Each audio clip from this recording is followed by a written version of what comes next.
Ipinagmalaki ng halimaw ng Japan na si Naoya Inoue sa mga Japanese media ang naging usapan sa pagitan ng kanilang kampo at ng Saudi Arabian promoter na si Turki Al-Sheikh.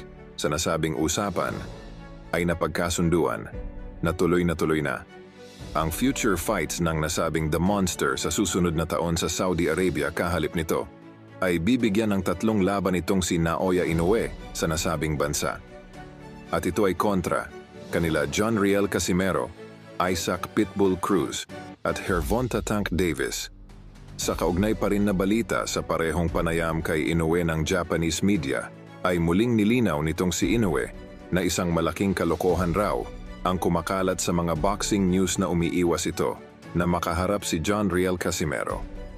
Ayon pa dito kay Naoya Inoue na kung siya lamang raw ang masusunod ay kakausapin raw nito ng personal ang Japan Boxing Commission na alisin muna ang isang taong suspension kay Casimero upang ito ay kanya ng malabanan. Inihambing ni Inoue ang parehong sitwasyon ni Alas kay Nery na kung saan ay personal na nag-request ito sa Japan Boxing Commission na alisin muna pansamantala ang lifetime ban dito sa nasabing Mexican knockout artist.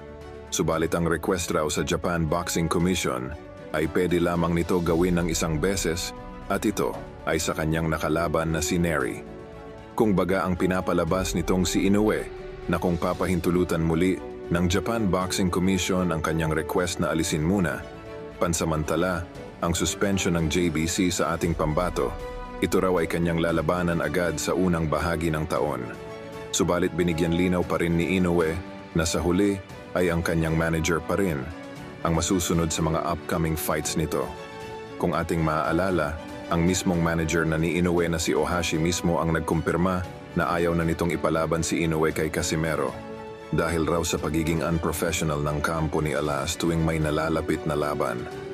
Ganun pa man, ang nasabing manager ay nagpapapresyo lamang dahil sa oras na ito ay mag-materialize na. Sa Saudi ay wala na rin magagawa ang local manager ni Inoue kundi tanggapin ang malaking offer ng Saudi Arabian billionaire na si Al-Sheikh.